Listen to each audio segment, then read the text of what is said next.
Alors voilà le calcul préconisé par Yvan pour calculer ses prestations. Je vais l'afficher ici en plus grand, c'est juste un fichier texte.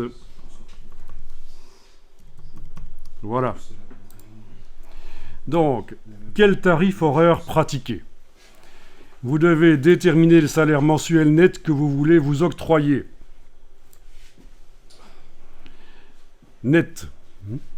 Donc c'est justement ça le problème, c'est que beaucoup de graphistes s'y font prendre. Ils reçoivent pas mal d'argent, ah, c'est chouette, je peux m'acheter plein de trucs maintenant. Sauf qu'ils oublient qu'ils vont avoir les lois sociales à payer, les impôts. Voilà. Il faut mettre de côté aussi pour les coups durs, on ne sait jamais. Donc le graphiste, l'indépendant débutant, mais normalement vous avez des cours de gestion et vous n'avez pas de problème de ce côté-là. Mais donc voilà. Alors, vous déterminez le salaire mensuel brut, net, oui justement, net que vous voulez vous octroyer.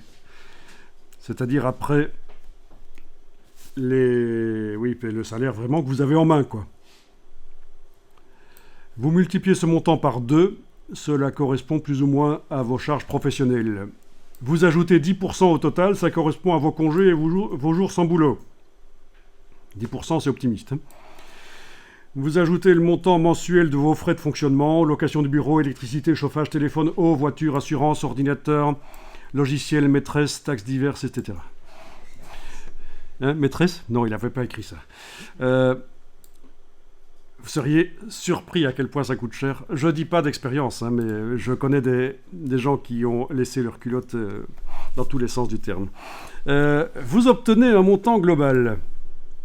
Vous divisez ce chiffre par le nombre d'heures travaillées sur un mois, à peu près 160 heures.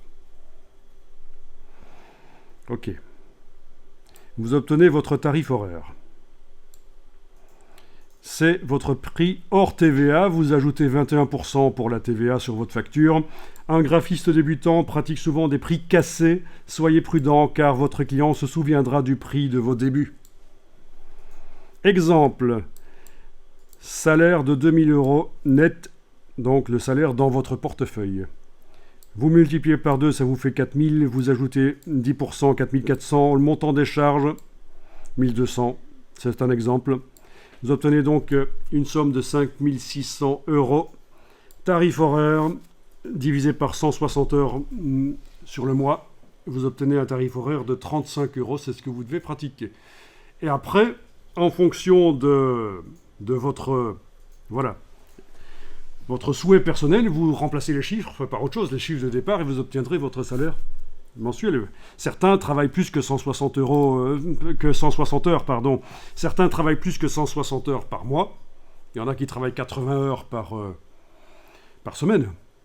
Un indépendant, il y a beaucoup d'indépendants, ça dépasse facilement les 100 heures par semaine. Si vous connaissez des commerçants, des gens qui travaillent, qui sont indépendants, ça peut très vite dépasser les 100 heures par semaine.